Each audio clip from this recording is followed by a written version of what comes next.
With two great handicappers this morning, and we are going to talk Saturday morning, afternoon, depending where you're at, college football, and we got some winners planned for you here today. I am joined with Tony Gullidge and Del Warfield. Welcome and good morning, gentlemen. Hey, good morning, Lou. Good morning, Louie. Del, welcome back. Glad you're feeling a little bit better, and hopefully you're ready to fire off some nice solid winners here for you today. Welcome back.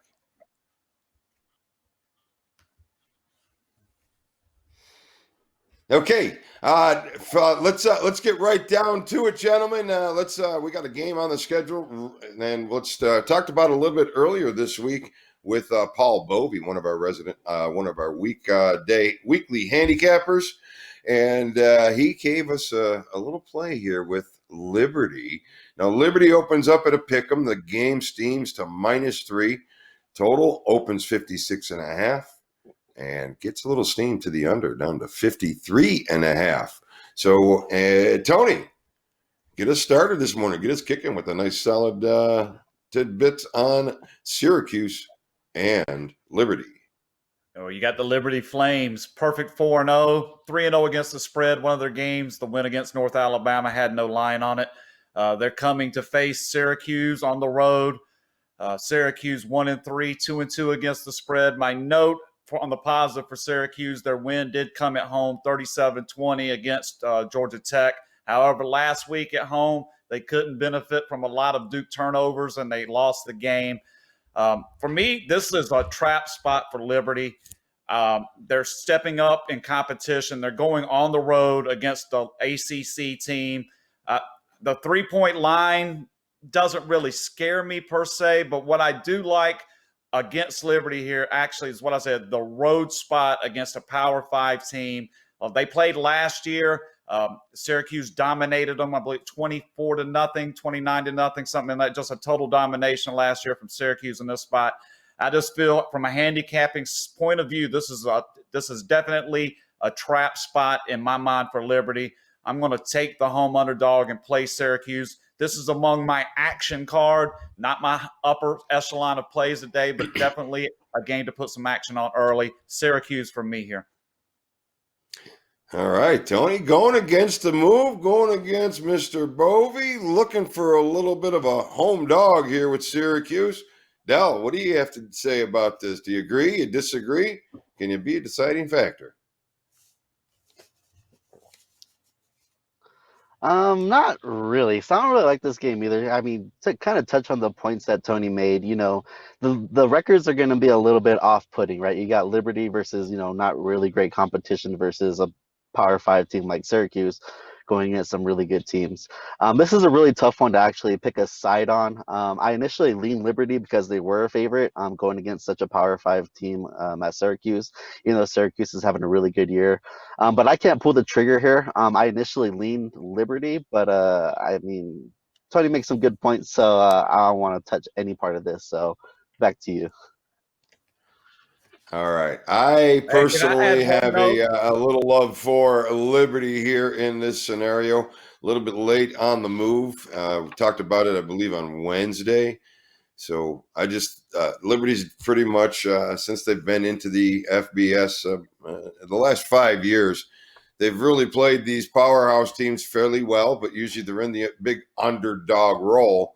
But I don't think this team is worried about the powerhouse Syracuse team. So I'm going to buck you a little bit here, Tony. So I got a little bit of love for Liberty, and Tony says a little bit of love there for the Syracuse Orangemen.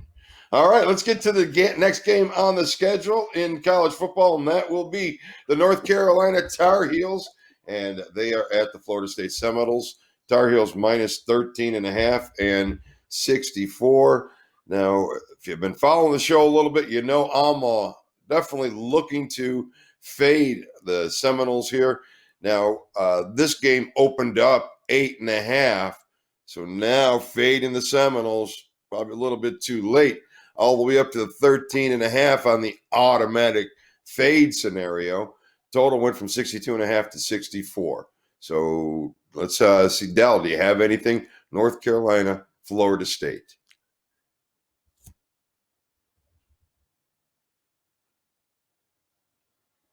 That's on you, Dale. Hey, You look, got one? so for this game, I don't. Sorry. All Well, right, go might ahead, be a Dale. little bit. It's on you, Tony. It's you, Dale. Go Go ahead, ahead, bud. Tony. Sorry. Yeah. All right. Well, I'll go ahead and take this one.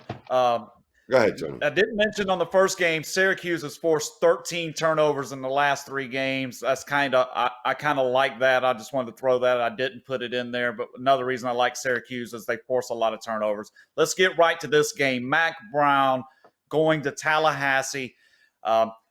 Mac Brown, I would almost consider this team his arch nemesis in Florida State. I'm a Tar Heel graduate, so I remember pretty implicitly Mac Brown's first coaching stint with the Tar Heels.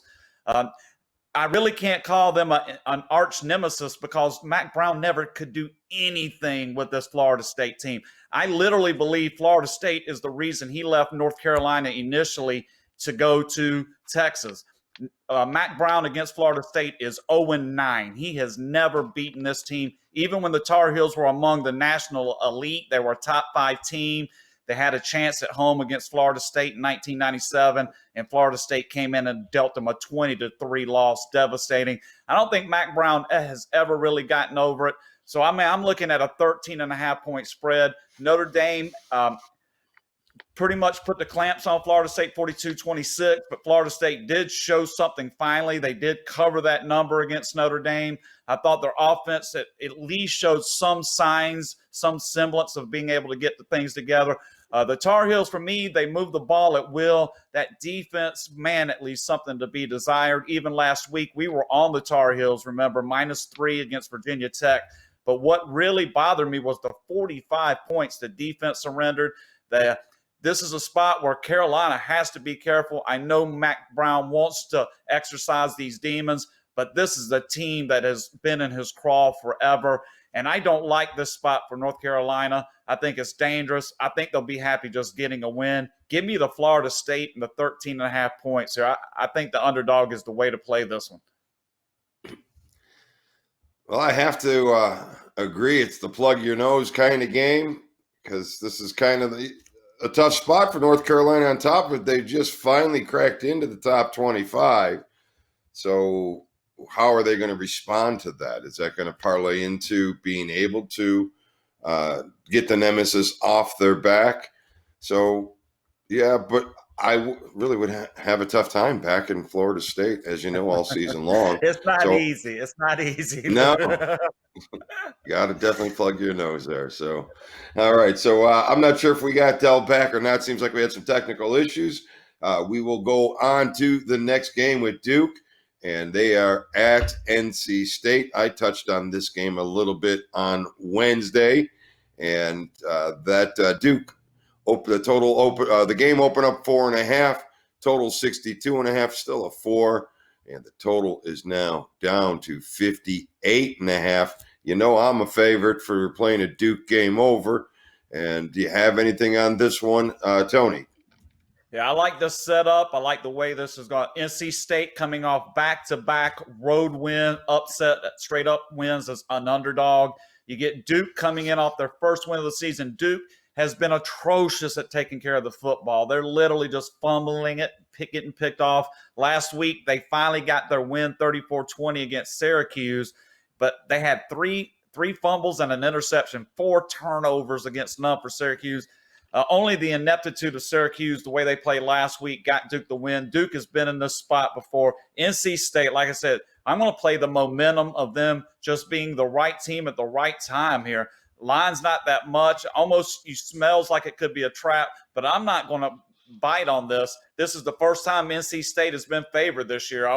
That is against them, from a handicapping sense. Now they're expected to win.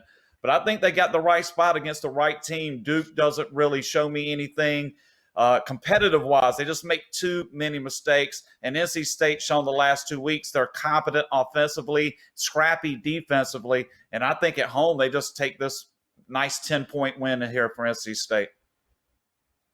All right. Okay, yeah, I am a fan of playing Duke over, as you know. So I do believe it's another scenario here. NC State comes in playing four straight overs, and they come out this season playing the overs. So I got to believe it's going to continue here today against a Duke team as well. So do we have Dell in the back? Is back with us? Okay, so Dell is Yeah, now unfortunately, frozen. I am gonna be opposite of that. Oh, go ahead. Go ahead. So for the Duke NC State, I actually like the under for this game. I think I got it at 59. I know you like that over, but this the line moving down kind of pushed me down. State's got a lot of weapons. Duke's got that great quarterback from Clemson who has been having a bad year, but I think the turnover issues for Duke is kind of going to push that down to the under as well. Coming in from that line moving down to 59, I think that's more of a play for me. The way I look at games, I like this game going under 59. Okay, Dell with the under the 59 going against me there. And like I said, the total is now actually down to 58 and a half. So if you're following there with Dell with that philosophy, you want to be on that one as soon as possible. I'm checking to see if the weather made a difference. Doesn't seem like there's a weather issue to drive this thing under. So definitely a steam play to the under. I will be bucking that steam play. All right, on to the next game on our schedule. Louisville, the Cardinals. They are at Notre Dame. Notre Dame, after a little bit of a breather, what are they going to do here? Do they open up a 14-point favorite, went up to a 17-point favorite, and the total on the game is at 62. So, Tony, Louisville, Notre Dame, what do you got? Yeah, this is going to be the third of my action plays. Just a little something to get the appetite wet. Louisville against Notre Dame. Louisville 1-3, 1-2-1 against the spread. They started their season with the cover. We had them. I wasn't impressed. They were laying 12.5 to Western Kentucky. Got a 35-21 win.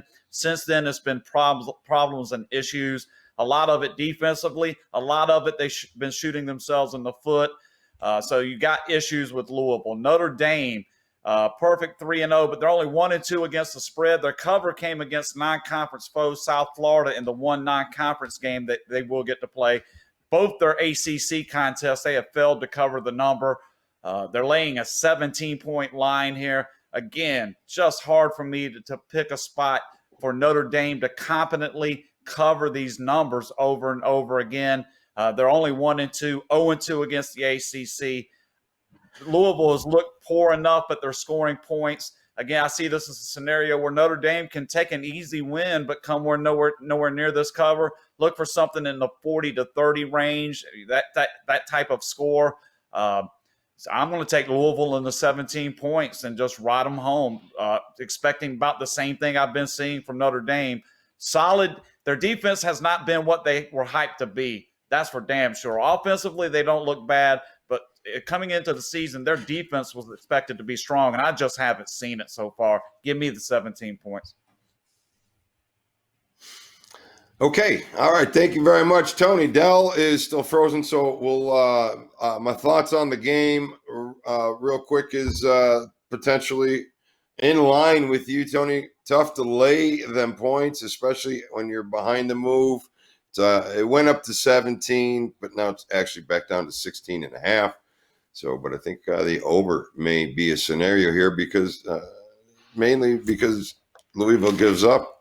How many points? How many points per game they giving up now? They're they give up a lot of points, somewhere in the 40 points. 40 points. Yeah, they're 30. They're averaging almost 40 points a game. They're giving up. I don't see Notre Dame having a problem putting the high score on the game, and Louisville will potentially has the ability to put them points on the board right along with them.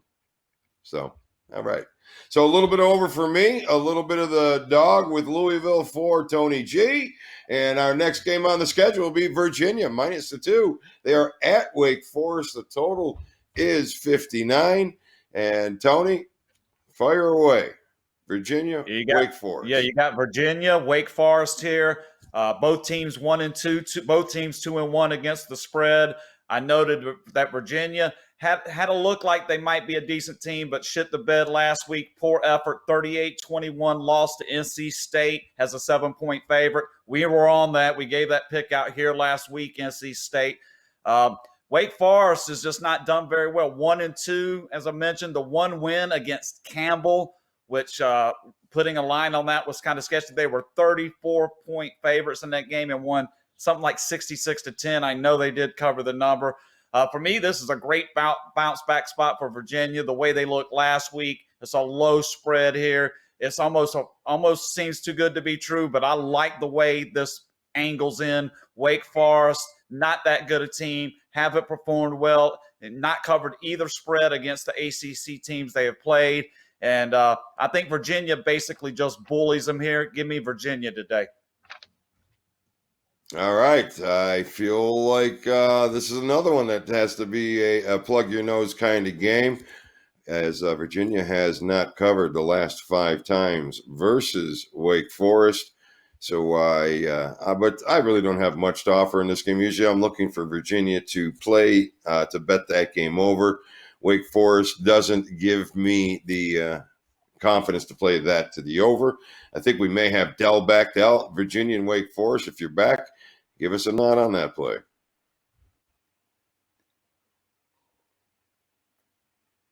He looks frozen to me. Okay, all right. So Dell seems to be frozen again, so we'll have to get back to him in a second. All right, Tony, we're on to the next game, and that's game number 6, Kentucky. The total is 45. They are at Tennessee.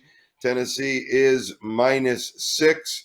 And Tennessee, let's see if we got any movement in this game. I think there was a little bit of movement here. Tennessee, are they going to be able to? Kentucky, big win last week. Tennessee, big loss. So is this one of those zigzags scenarios? What are you thinking?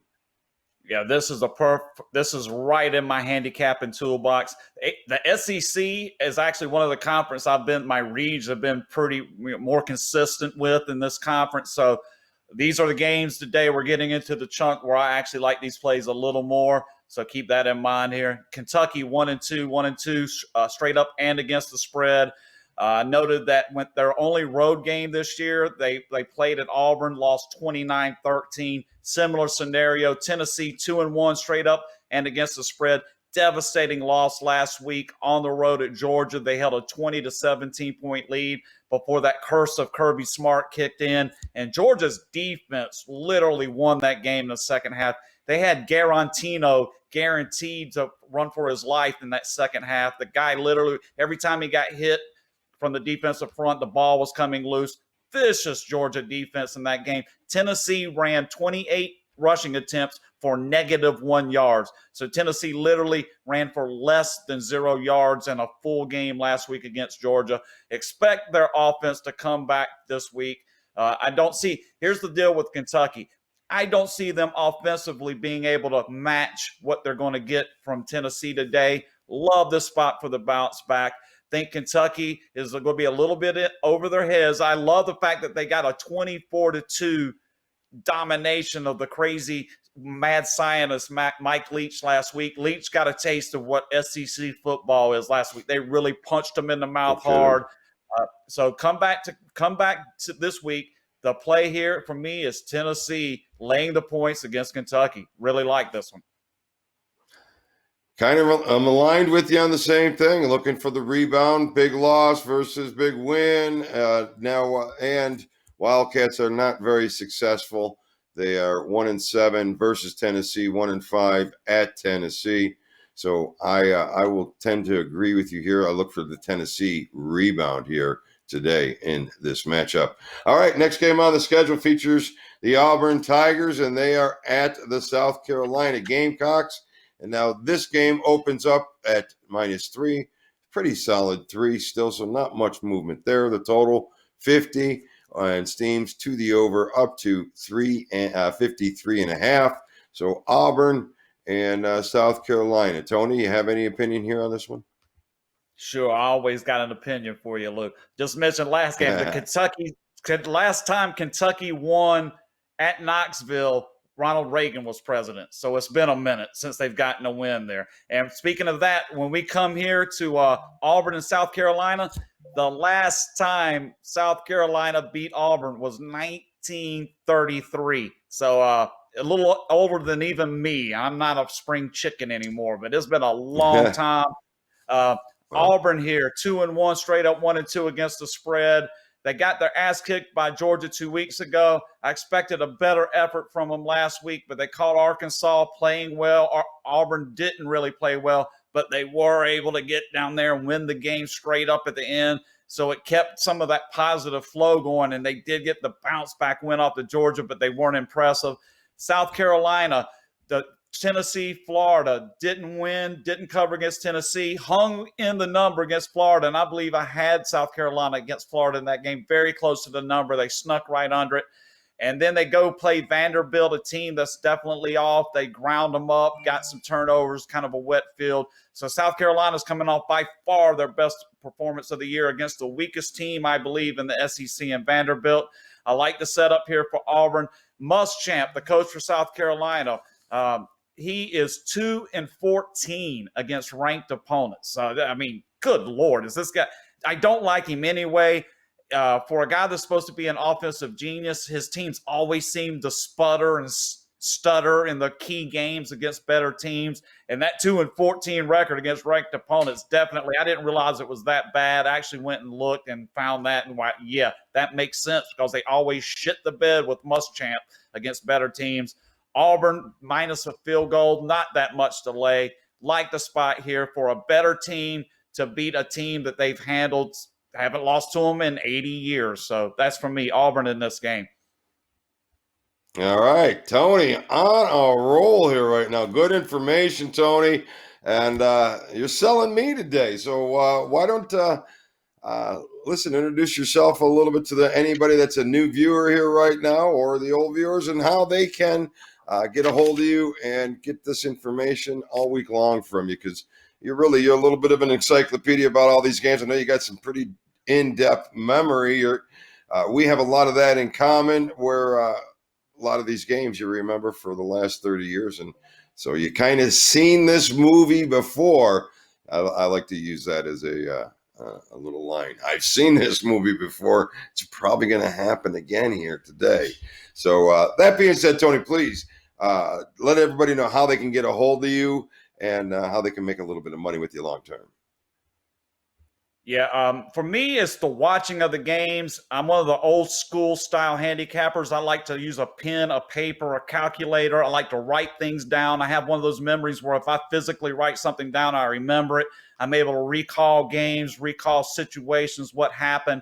And that memory does kind of kick in. Like I say, might not have the in-depth stats that some of the, you pull up, and I appreciate that. I like hearing those.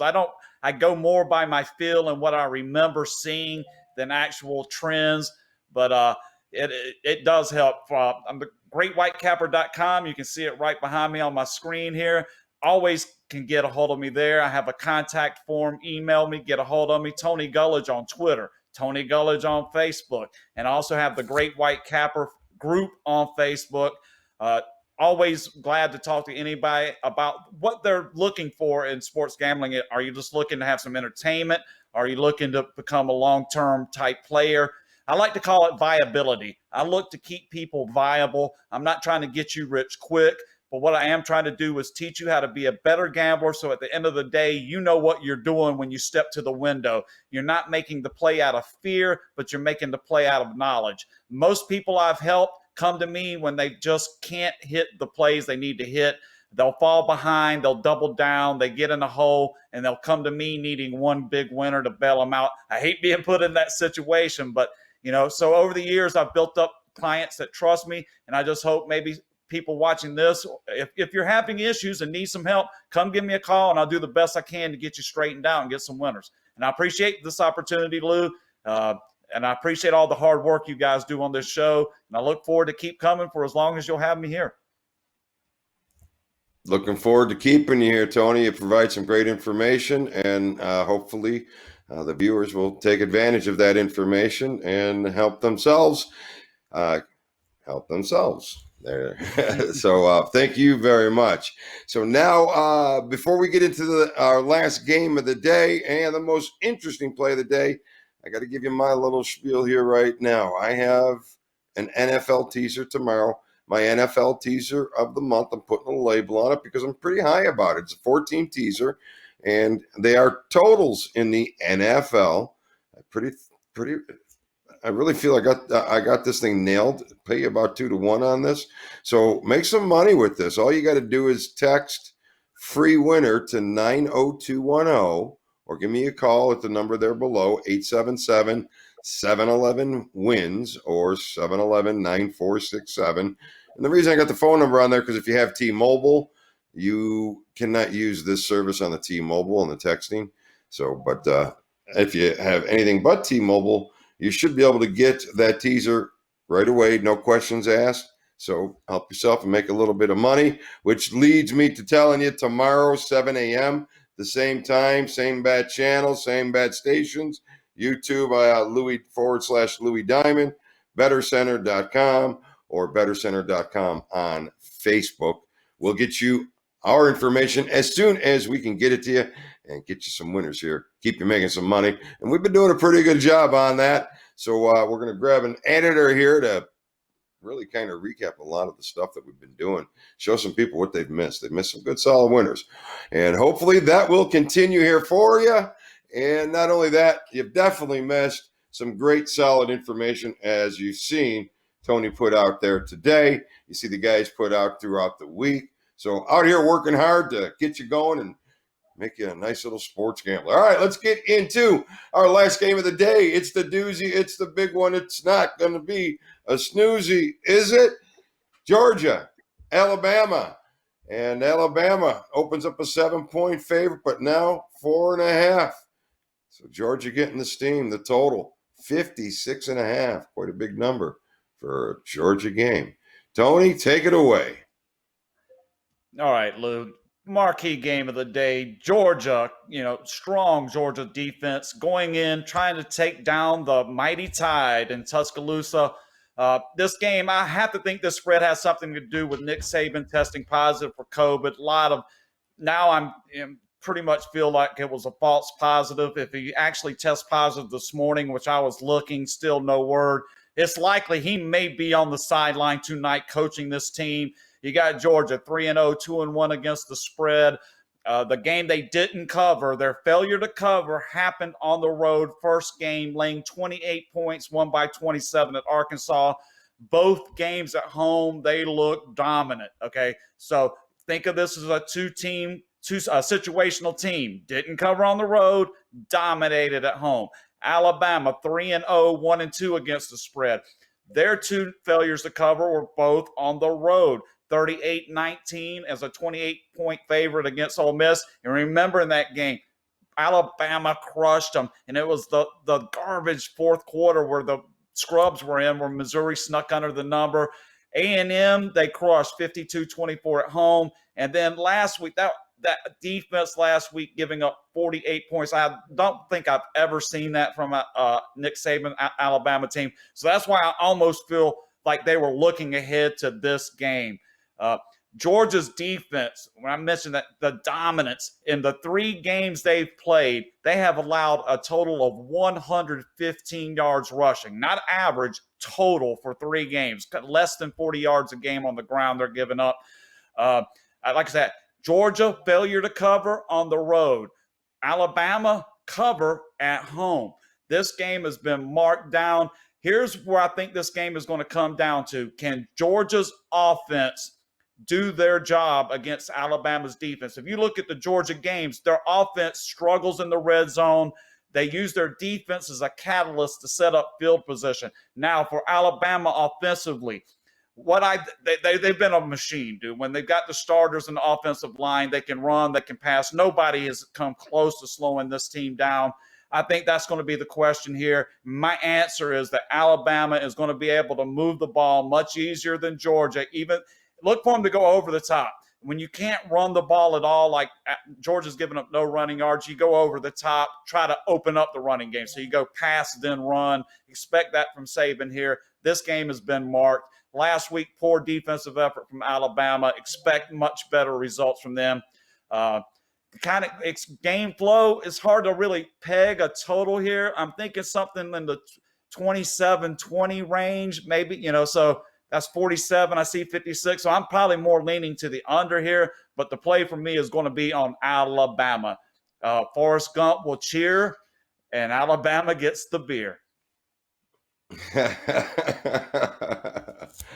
Love the assessment again, because I have a little bit of a tough time laying the points with Alabama, but I don't think I'm going to have that tough of a time playing the under, because I do believe Alabama will be successful, but only to a certain extent.